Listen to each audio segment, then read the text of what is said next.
A Clean, Well-Lighted Place by Ernest Hemingway. Read by Walter Bowne.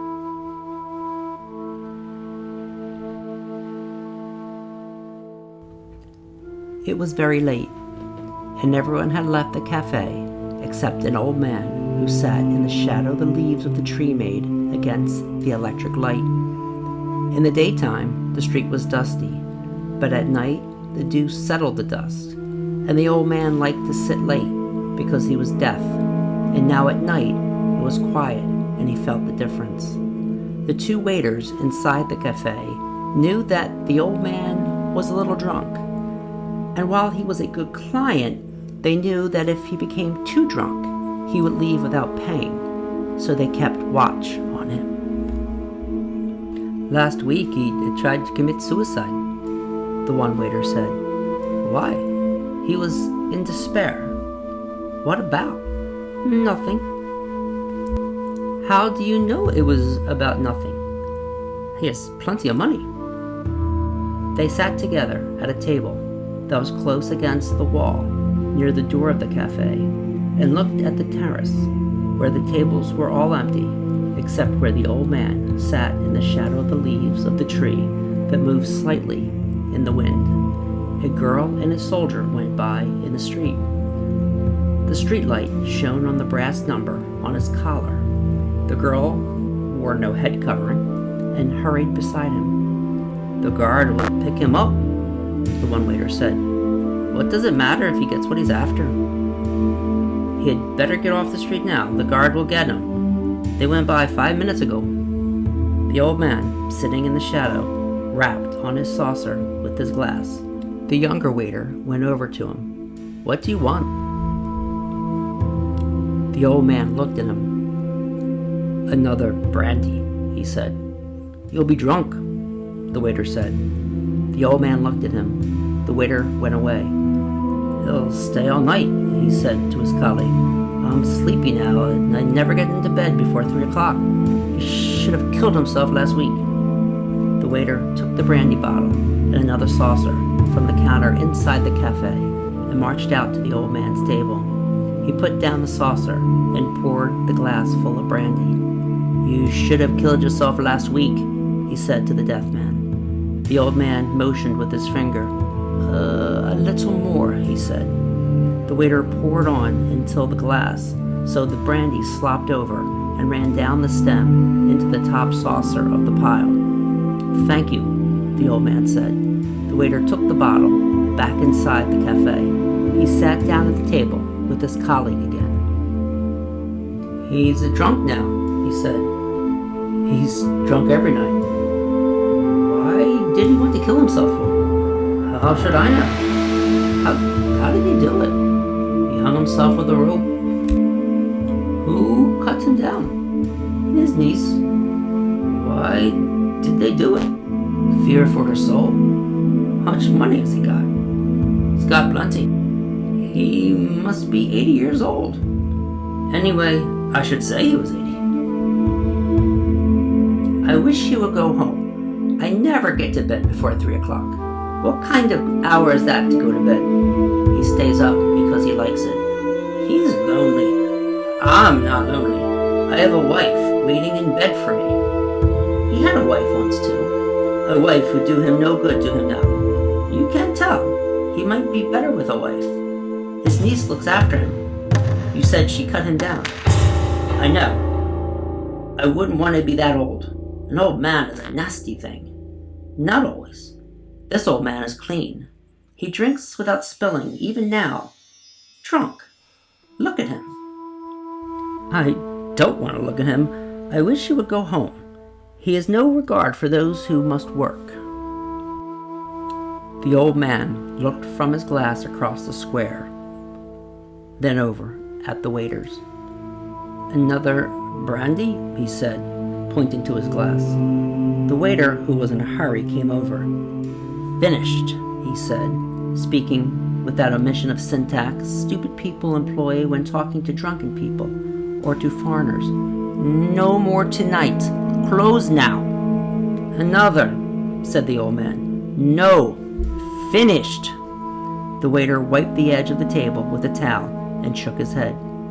The old man stood up, slowly counted the saucers, took a leather coin purse from his pocket, and paid for the drinks, leaving a half peseta tip. The waiter watched him go down the street, a very old man, walking unsteadily, but with dignity. "Why didn't you let him stay and drink?" the unhurried waiter asked. They were putting up the shutters. "It is not 2:30. I want to go home to bed." "What is an hour?" "More to me than to him." "An hour is the same. You talk like an old man yourself. You can buy a bottle and drink at home." "It's not the same." "No, it is not," agreed the waiter with a wife. He did not wish to be unjust.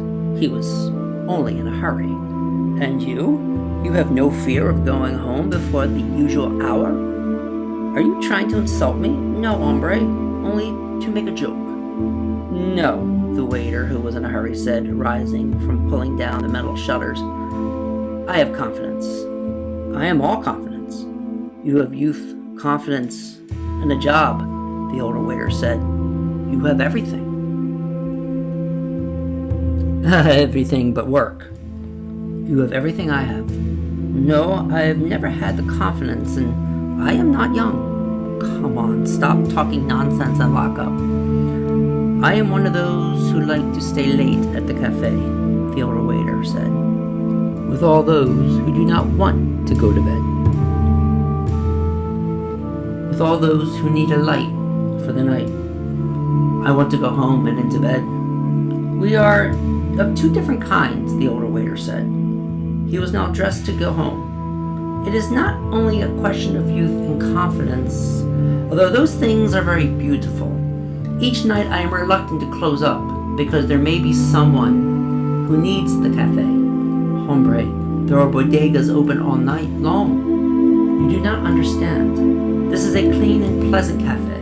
It is well lighted. The light is very good, and also, now, there are shadows of the leaves." "Good night," said the younger waiter. "Good night," the other said. Turning off the electric light, he continued the conversation with himself. It was the light, of course, but it was necessary that the place be clean and pleasant. "You do not want music." "Certainly, you do not want music. Nor can you stand before a bar with dignity, although that is all that is provided for these hours." What did he fear? It was not a fear or dread. It was a nothing that he knew too well. It was all a nothing, and a man was nothing too. It was only that, and light was all that was needed, and a certain cleanness and order.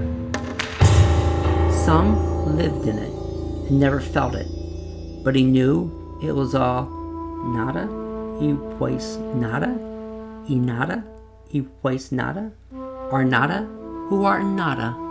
Nada be thy name, thy kingdom nada, thy will be nada, in nada as it is in nada. Give us this nada, our daily nada, and nada us our nada, as we nada our nadas, and nada us nada, but deliver us from nada, pues nada. Hail nothing, full of nothing, nothing is with thee. He smiled and stood before a bar with a shining steam pressure coffee machine. "What's yours?" asked the barman. "Nada. Ocho loco más," said the barman and turned away.